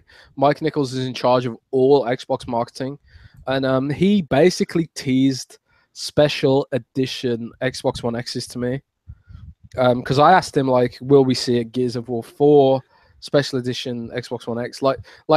We saw a special edition Xbox One S for Gears of War 4. Will we see a special edition Xbox One X for one of the other games? And he basically teased that that's something that could happen. So we'll have to wait and see. Do you think you think maybe if my prediction's right about Crackdown's multiplayer being delayed, but people may not care that much if like they give it away with every console of Xbox One X? You know what I mean? Oh, you mean like if Crackdown 3 was free with the console? Say you buy the console and you get Crackdown 3, so everybody buys X gets it, and then like, oh, by the way, multiplayer is coming next year. You think that would lessen some of the? That would definitely lessen the blow. But I doubt Microsoft want to do that. Yeah, sure. But I mean, that's basically going to cost them a lot of money. But at the same time, is Crackdown 3 subsidized by loot crates? Do we know that? I don't know. You're the one who played the game. Well, the single player didn't have any loot crates, but you've got to presume the multiplayer will have some sort of. Oh God, crate. Jazz, no. It's gonna happen, bro. You just got to accept it. No. Every game has loot crates now. Shadow of War's got loot crates. Every game is going to have loot crates forever. I don't know, man. So back to the Halo thing. I wanted to ask this because I've seen a lot of talk in the community around this. People want new IPs and stuff. People want new experiences that aren't necessarily Halo, Gears, Forza, right?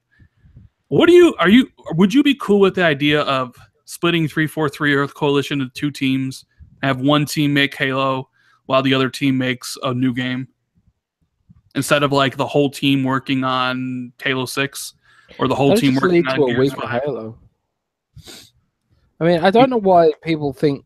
Why does it have to be 343? You know, why if they're going to split the team in two, why not call the second team something else?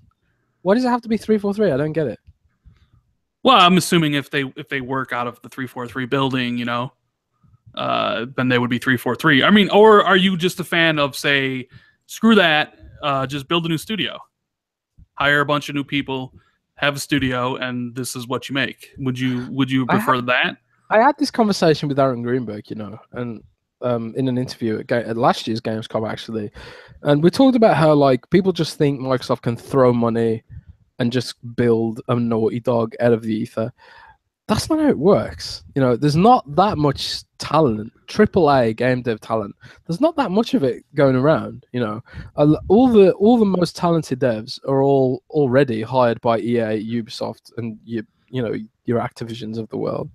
And that's the struggle they have is you can't just magic a studio out of nothing. You know, and then you got your indie teams, which they want to be independent. You know, they don't want to be owned by a big corporation. They want to be independent. They want to do what they want. That's why more and more of these devs are breaking away from their publishers and just making indie studios, you know? So, I don't know, man. I don't know. I do agree with the idea that Microsoft could do with another couple of AAA studios on the level of the Coalition and 343. I do agree that is something they would benefit from. But it's about whether Microsoft feels the same way. I don't think they do. Well, I mean, you can tell they don't, because they would rather do second-party deals.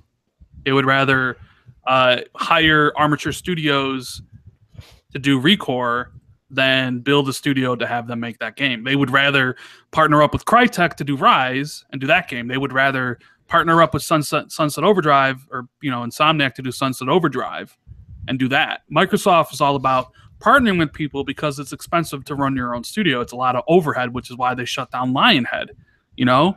Yeah. And they closed down the other, the one studio they bought that was Max and Curse of the Brotherhood. Press Play. They shut them down. They sold back. It's really funny. Press Play Games split into 3 teams, and they are bringing 3 more games to market now. Yeah, good for them. One of them looks absolutely amazing, actually. It's called Deep Rock Galactic. Is Deep Rock Galactic one of the games that they were making? Because they showed that at Project Dwarka. They showed that at E3, right? Yeah, so Press Play Games. They wanted that was Press Play Games. I didn't know that. Yeah, Press Play Games had 3. They had 3 concepts, and one was called Project Dwarka, which was sort of a Diablo Minecraft mashup, and Left 4 Dead. Hold on, Jez. We literally have breaking news. Crackdown 3 was just delayed to 2018. Oh shit! Literally breaking news. That is at least they didn't split the game in 2. Yeah, I mean, so do you think my prediction was right then? Do you think that could have been? Yeah. So maybe there is problems with the multiplayer, and they just thought we can't split the game in 2. We will wait for the multiplayer. Yeah, I mean, look, me and Jazz have had this conversation about Crackdown, and this isn't the first time I've said to Jazz, I think the multiplayer is not going to launch with the game, right? I mean, we're just talking about it now, but we've had this conversation before, right? And I've always said, we both agreed, like, if that was the case, just delay the game to 2018. And, well, they just did. So I see an article here from Polygon. It says Microsoft is delaying the release of Crackdown 3 from November 7, 2017 to spring 2018. Shannon Loftus said the company is delaying the Xbox One and Windows 10 Windows PC game to give development teams Reagent Games, Sumo Digital, and Cloud Engine extra time to ensure a quality experience. We are very excited about Crackdown 3 and so are many fans, so it's a difficult call to move the release date, Loftus said in an email interview with Polygon. However, we want to make sure to deliver the right game with the right quality and at the right time. Crackdown 3 is a hugely ambitious game, and we want to ensure we deliver the right experience all the way through every part of the game, whether that's campaign, co-op multiplayer, or our competitive multiplayer mode, Wrecking Zone. Getting the balance right between the 3 modes is important, and we're going to take the extra developmental time to ensure that gamers can expect Crackdown 3 in spring of 2018. Crackdown 3 is an incredibly ambitious project that pushes the technology envelope with immersive true 4K gameplay, cloud computing, competitive multiplayer, and a sprawling and futuristic open world. The team has been working extremely hard to deliver a great experience for fans, and this extra time will help us do just that. Oh, so boom. Boom. Wow. I'm surprised, but also not surprised. I mean, this kind of goes back to Recore, man. They said, like, they launched Recore too early. And I think maybe this might show a shift in ethos where they'd rather release a game that was better than just release a game that was going to be AA. Because the reaction to the game at Comic-Con has probably given them cold feet. I don't know, man. This isn't the first time it's been delayed either, is it? No, I mean, did it ever really have a release date? I'm not sure. I don't know. Man. I mean, dude, this is, like I said, worst year for Microsoft ever, basically. Yeah, it's rough. It's rough. But honestly, personally, I would rather have a delayed game that was higher quality than a quicker game that was worse quality. Personally, obviously, I'd rather have a game that was on time and high quality, but that's the reality of things. Sometimes that's just not possible. But you know, it's not looking good in terms of the exclusive landscape for the Xbox One X isn't looking that good right now. But honestly, for people freaking out about this, was Crackdown 3 going to be a system seller? Really? Do you think it would have been a system seller round? I mean, it's an established IP and it's nostalgic and stuff. But is it really going to be a system seller? I don't know. I don't think so. I mean, Crackdown wasn't that big of a franchise. I think it's a fun game. I don't think someone who sees this, Crackdown on Xbox is suddenly be like, well, now the reason I'm going to get an Xbox is because Crackdown is on it. I don't think it's necessary. It's a nice addition to the library. So It's like Billy Doc in chat says, "I'm not buying the X for Crackdown 3." It's a shame, but what are you gonna do? I'd rather have a better game that's delayed. As I say, too many games to play now anyway. Yeah, I mean, it is what it is. But they will position PlayerUnknown's Battlegrounds as the big game now. Which is funny considering it's not even their own game, though. Yeah, but they're doing the same with Shadow of War, pretty much. I don't know. So, okay, you know what? We were just talking about like Halo not coming out next year, and like what if they did like Crackdown to fall of 2018, a full year, and then Crackdown is the big exclusive for the fall? Huh. I mean, you kind of mentioned, hey, I'm not sure. Halo 6 could be 2019, and then Gears 5 would be 2020 because you don't think they could have Gears 5 out next year. Crackdown 3 suddenly delayed. Forza Horizon 4 next year, potentially. Crackdown 3. I mean, what if, what if that's kind of the thinking? They just delayed a full year to get it right, and that is, that is the big game for next holiday. It's problematic though because we've been in this state now of wait till next year for a long time now. I mean, people were saying last year, wait till next year for the X, and they were saying wait till next year for Halo 6 and Crackdown 3 and whatever. I don't know. I mean, it's hard to gauge the difference between what is just fanboy complaining, because I think like one of the, if there are people who come across like the sky is falling now, most of those people are just going to be saying that because they're upset that Sony fanboys have something to mock them about. Yeah. So, but as an Xbox gamer, do I actually care about Crackdown 3 being delayed? Not really. I'd rather have a polished game. Like I remember when The Witcher 3 got delayed, and what, I'm not saying that Crackdown 3 is going to be as good as The Witcher 3, but what resulted in Crackdown 3's delay was something that changed the idea of what an open world action RPG had to be, Delays tend to be good things. I wish Mass Effect Andromeda had been delayed. That would have been a nice game to delay, I think. Would you agree? Yeah, I mean, they basically destroyed the franchise with that.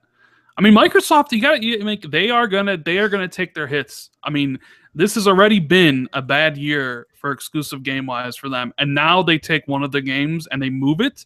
So now it's literally Super Lucky's Tale and Forza Motorsport 7, and that's it. Like, so their games that they shipped this year were Halo Wars 2. Do you count Voodoo Vince? I mean, that's so Halo Wars 2, Phantom Dust, Forza Motorsport 7, and Super Lucky's Tale. I don't want to sound overtly negative, but like that's probably the worst year ever, in my opinion. That is a terrible year, and it's like you have a new system to launch. Like, you know what I mean? Like you're trying to sell a $500 brand new system. Are you literally just selling it on the basis that it'll play the third-party games the best? And do you really think people are going to, outside of Xbox hardcore fans, going to switch from PlayStation, the ecosystem that they've been in for maybe their entire gaming life, or at least for 4 years, where they built up a community of friends and have all their games? Are they going to switch just to play games at 4K resolution potentially? You got to at least give them, I don't know, like you know what I mean, Jez? It's kind of weird. Like, yeah. Although to be fair, I do think the game would have been fucking crushed though, and at its current release spot. Even launching with the X, I think Call of Duty and Star Wars Battlefront would have fucking destroyed it anyways. You know what I mean? Yeah. This it was a difficult spot to be in, you know, and I actually talked about this with Roby this morning. It's you know, we're talking about Titanfall 2 actually, and how Titanfall 2 got squashed by, even though Titanfall 2 was a quality game overall, it got squashed to death by Call of Duty, you know, Gears and all these big name established franchises, and Call of Duty and Battlefield 1 as well. EA's own game. They put it out at the same time as Titanfall 2.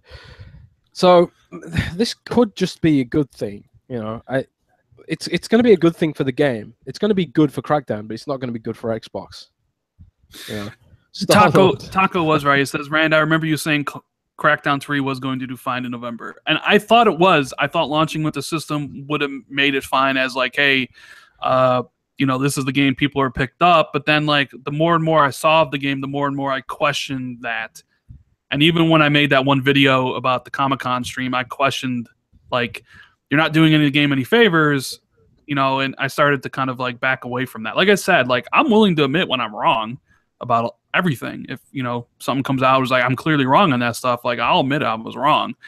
It's just, I mean, I don't know, Jez, this also goes back to Microsoft selling poorly. Like, you know, they need to do something, change the perception in consumers' eyes. Because right now, the perception is like they don't have anything, and PlayStation has everything. Would you not agree? I mean, PlayStation's and they. That's the perception for the hardcore, you know. Yeah. I agree. Man, it's it's hard, you know. It's hard to put a positive spin on that. Even if you're the biggest Xbox fanboy in the world, it's going to be hard to put a positive spin on a delayed game, especially in this quarter where there's just not that much stuff out there for Xbox One. The same year they've got a 4K console to launch without a compelling exclusive, which is, it's really bad actually. You know, if you're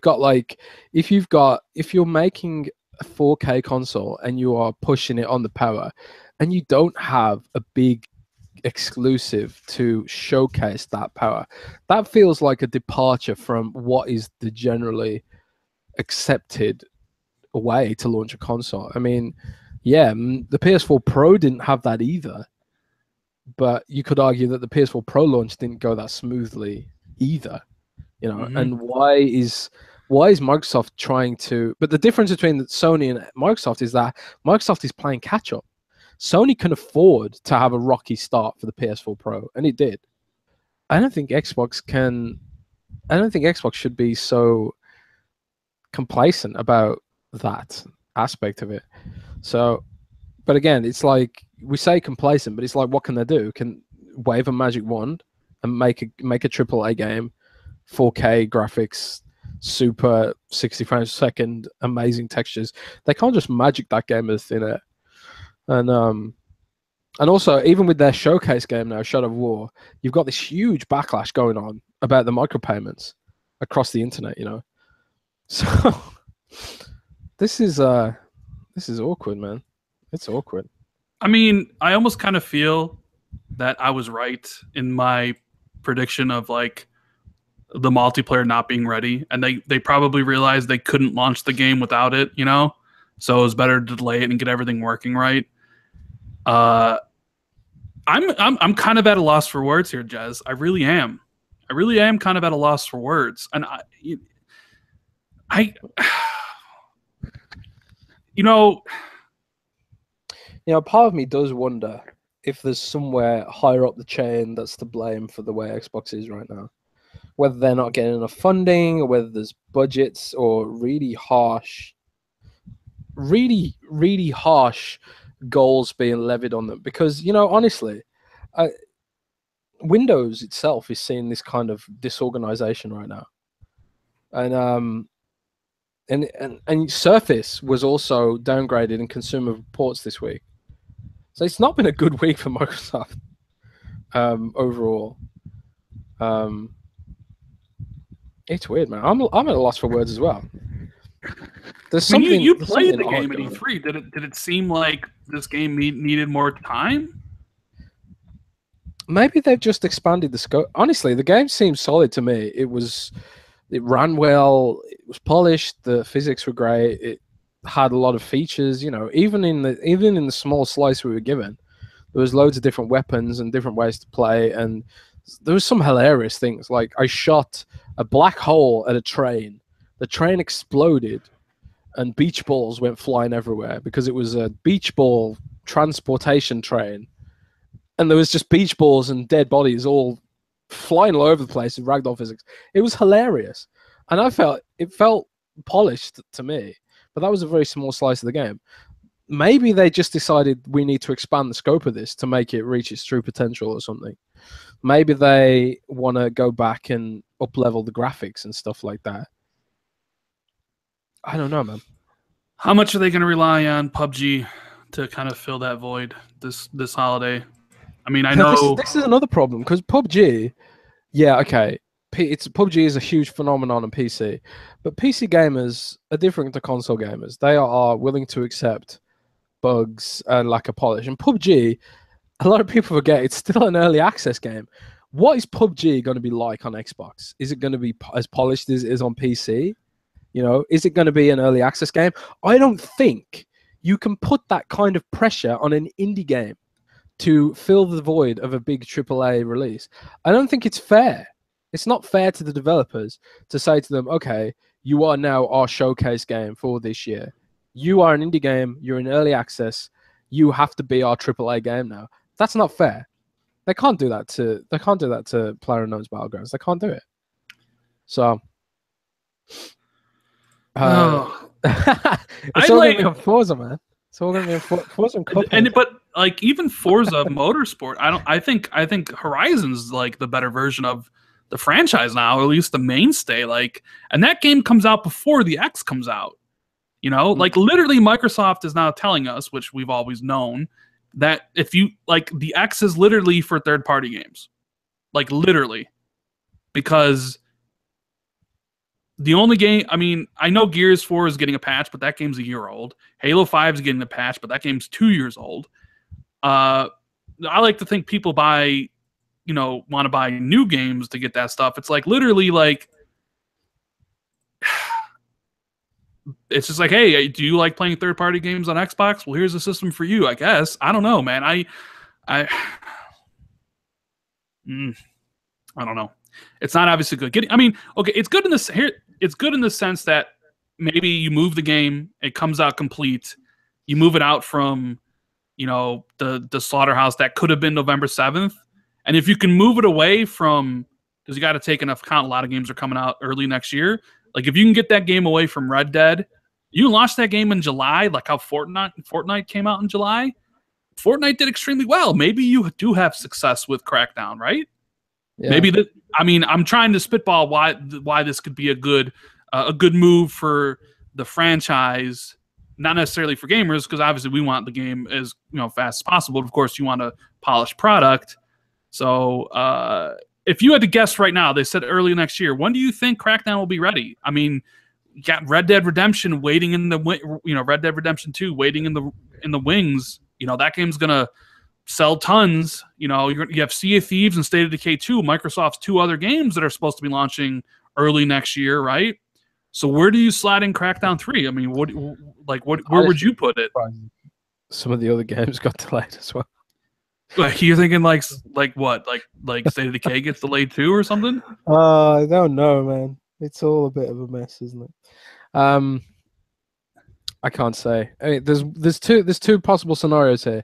Either they're doing what The Witcher 3 did, and they're delaying the game to expand the scope, because that's why they delayed The Witcher 3. They added way more quests, they added more land, they added more stuff to do. They wanted to push what The Witcher 3 was, and that's why they delayed the game. And what the end result was, one of the best games ever made. Maybe they're going to do the same for Crackdown 3, where they're delaying it to push the scope of the game rather than polish the game. And here's another scenario, Rand. What if the multiplayer isn't ready as you predicted?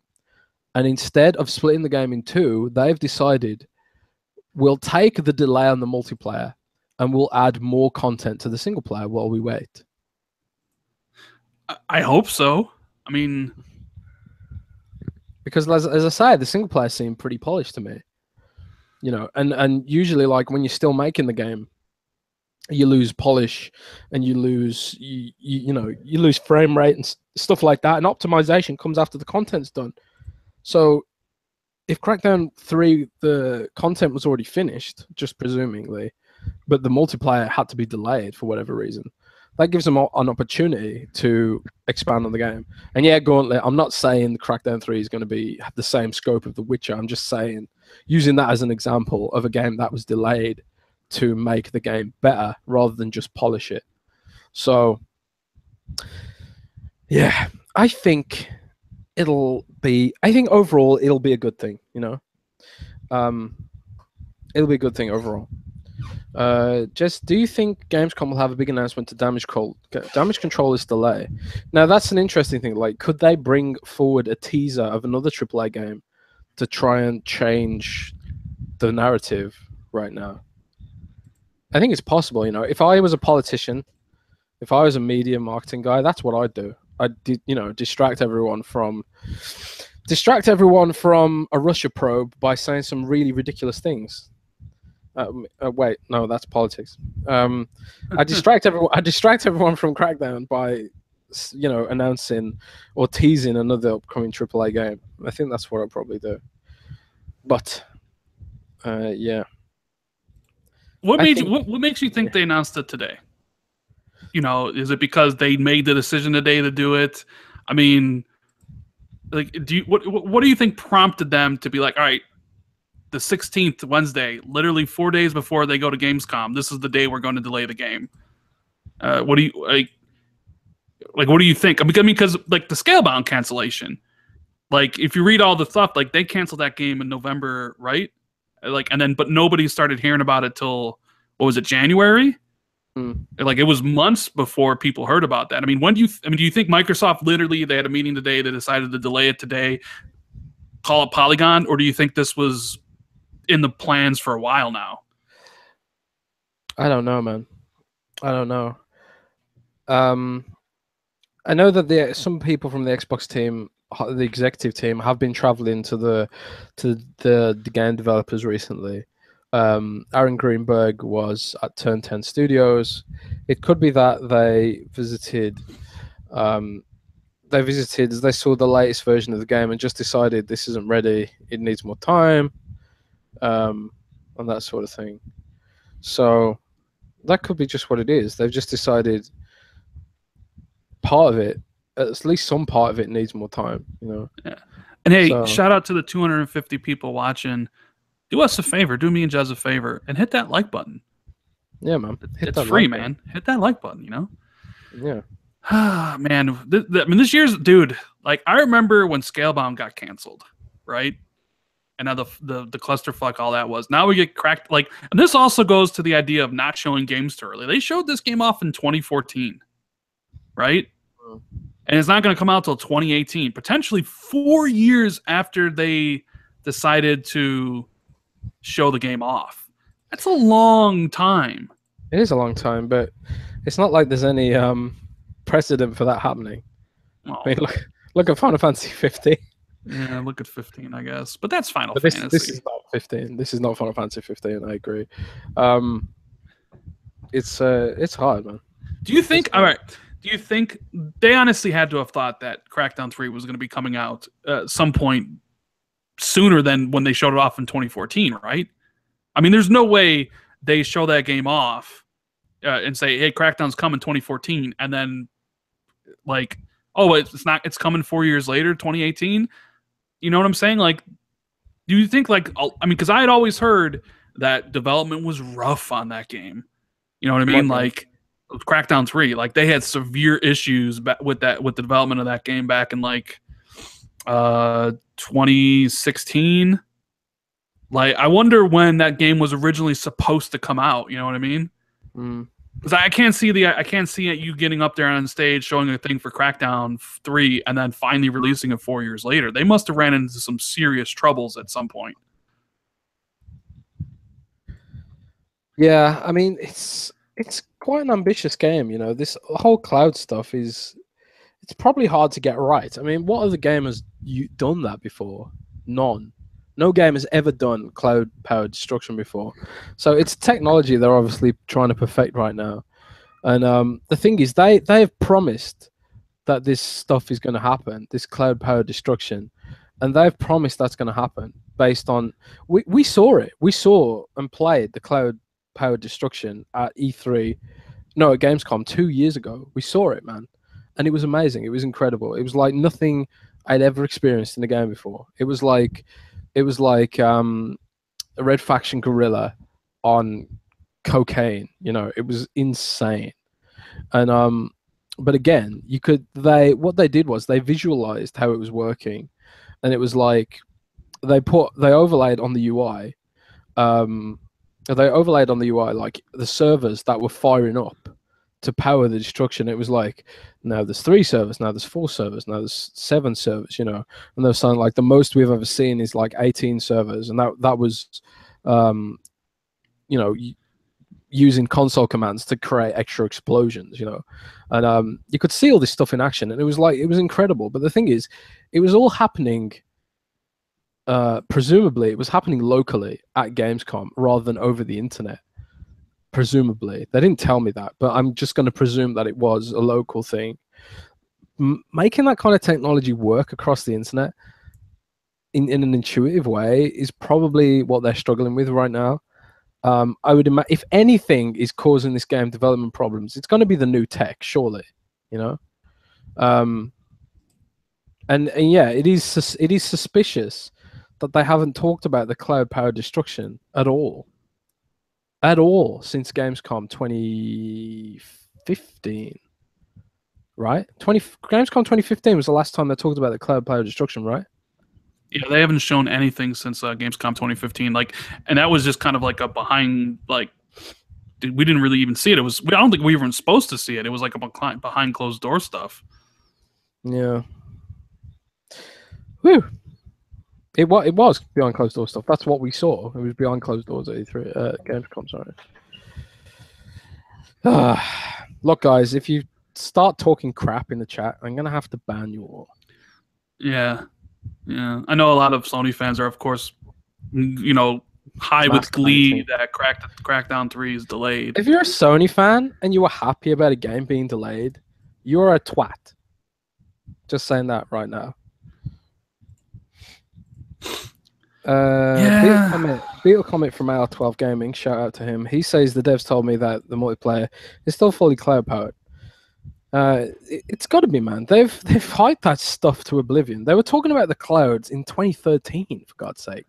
And Microsoft Research put out that video on YouTube showing the tech demos. Do you remember that? The really early tech demos of the cloud powered destruction. Man. But if it leads to a better game, that's what you need to focus on. Will it lead to a better game? You know? I should make the distinction: Sony fanboys, not Sony fans. Sony fans are great. I love all the Sony fans that support my channel. I'm more talking about Sony fanboys that are assholes. Yeah. I should make that distinction. And same goes for Xbox fanboys. You know, if an Xbox fanboy is celebrating, I mean, look at this guy, LeMayo, Crackdown 3 delayed. I'm going to ban you because I don't like you. Ooh. And if Jez bans you, don't come crying to me to get unbanned, because I've seen people have done that. So, but Randy, there you go. You can ban him too. I hate that word, dude. I hate that word. He's banned. I hate that word. It's like, you know, this is a podcast about celebrating gaming at the end of the day, and it's like, why would you be happy about a game getting delayed?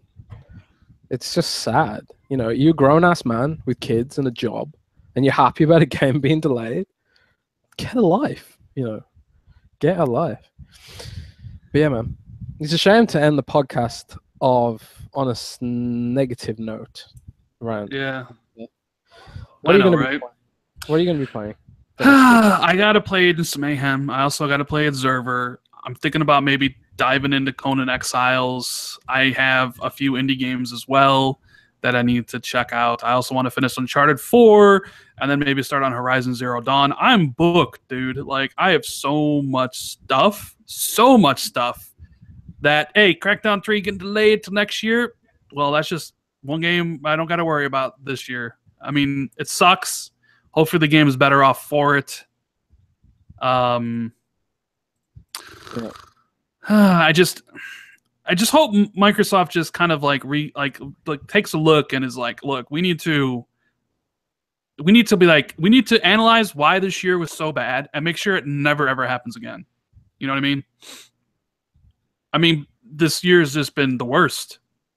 Thank God I have as many games as I do, and thank God I have a PlayStation to play some of the other games. You know what I mean? Yeah, I got a gaming PC, so I'm downloading Hellblade on there. Yes. Should we take some questions from Sure. From chat and then wrap it up? Let's take some questions. Who's got some questions?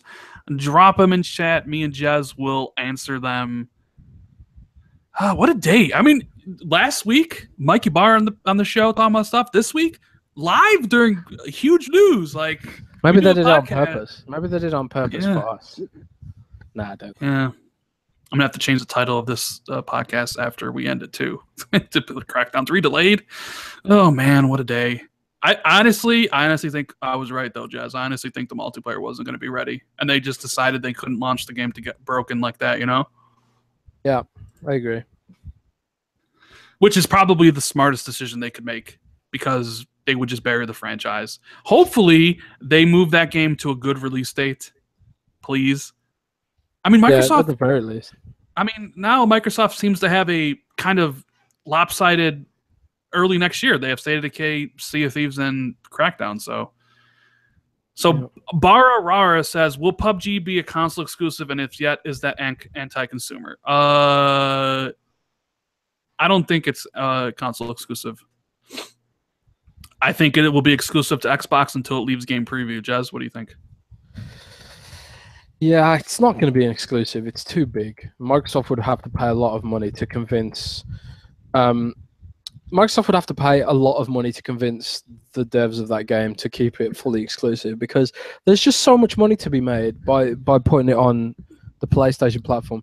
The reason it's on Xbox is because Microsoft was super enthusiastic about it. You know, Mikey Barr has been streaming it religiously since it wasn't that big. So it's almost like Mikey Barr got in on the ground floor and basically helped the game grow to some degree. Whereas, like, how many Sony executives do you see playing games ever? So you know, there's that aspect. I don't think it's going to be fully exclusive, and if it was fully exclusive, then, you know, yeah, maybe it would be anti-competitor, but at the end of the day, Microsoft need to be a bit competitive right now. So, who knows? Let's see. See any other questions you want to tackle? Do you guys think the latest disappointing news will kill sales of Xbox One X? No. No. I don't think anyone was buying an Xbox One X specifically for Crackdown 3. They're playing it for the promise of 4K games across, across multiplats, really. It's multi-platform games that are really pushing the visuals. I mean, Halo 5 looked really good, but did it look as good and as detailed as some of the open world games out there? You know, I don't know if it did. I'm going to disagree slightly with you there. I think this game getting delayed might push people who are on the fence of getting the system to wait. Yeah, I agree. I agree with that. If people were on the fence, and they see Microsoft delaying games, canceling games, and stuff like that, it does create this like sort of downward spiral, I guess. It's consumer confidence. It's consumer confidence, and it's a hard thing to measure. It's hard to find positive comments about Xbox out there in the media, in social media. It's hard to find positive comments sometimes. So maybe you're right, but I don't think it'll be such a big deal. Yeah. Well, is there any other question you want to tackle before we end the show? We're getting up close to the 2-hour mark. Let's have a look. Scrolling up. Scrolling up. Any more questions, guys? We'll take maybe a couple more if they're good. Scrolling up here. Yeah, We Happy Few to PS4. Yeah, that game, I don't know why people are surprised. That game was never a full console exclusive. A lot of the games in Game Preview are exclusive to Xbox because Sony doesn't have a Game Preview program. That game was always going to go to PS4, so I'm not sure why people were surprised about that. I think people might have been surprised because it was one of the first games announced for Xbox Play Anywhere and UWP, so it looked like Microsoft had like a pretty robust deal with them. But yeah, it was never going to be a full exclusive. You know, I downloaded We Happy Few again today because of today's news, and it is so much better than it was at launch. Like, they've updated it quite a lot, so it's kind of encouraging to see that game get the backing it needs to realize its full vision. Woo! All right, well, that'll probably be it. We're at that 2-hour mark. Thank you guys so much for tuning into the show. We're sorry we, got that bad news about Crackdown, but hey, we talked about Gamescom. We talked about Gears of War 4 sales numbers. We talked a whole bunch of stuff. It's a great episode. I'll probably end up putting up a video about, Crackdown getting delayed in a couple hours or whatever. Make sure you follow Jez on Twitter. His link is always in the description. Check out his articles on Windows Central. You got anything planned soon, or is everything just Gamescom stuff? It's all Gamescom stuff, man. I've got me and Justin Roby are giving away tons of stuff on the Morning Mixer, mixer.com/Windows Central. We have codes for Recore, Halo Wars 2, Gears of War 4. We've got codes for everything, man. I got codes for Conan Exiles to give away. So follow us on mixer.com/Windows Central. We give away stuff all the time on that channel. Yeah, I've also got Xbox Pro charging stands to give away as well, generously donated by Controller Gear, so that would be cool. So yeah, if you want to hang out, follow me on Twitter at JezCorden, JZCORDEN, and make sure you subscribe to Rand on YouTube for more podcasting goodness. That's right. Subscribe to the channel if you haven't already. I do daily content. Check out the Gears 4 sales numbers stuff I talked about before. I thought that was kind of cool. Hit the like button. I see we got almost 30 dislikes. I guess people dislike you when you're doing something good, Jez. You got some haters. We got some haters out there. So counteract those haters. Hit that like button. Hit subscribe. Share out the podcast on Twitter and everywhere on social media. We appreciate everybody taking the time out of the day to watch us, and we will be back next week, August 23rd, for episode 22. Well, Jez will give us the lowdown on everything he played at Gamescom. So those should be pretty good. In theory, we could probably podcast when I'm at Gamescom. In theory, like I'll probably just podcast with you in the evening in the hotel. So I'll go over all the cool stuff. Yeah, we'll talk about that. But for now, thank you guys so much for rocking out with us, and we'll see you soon next week, maybe or earlier. Take care, guys, people.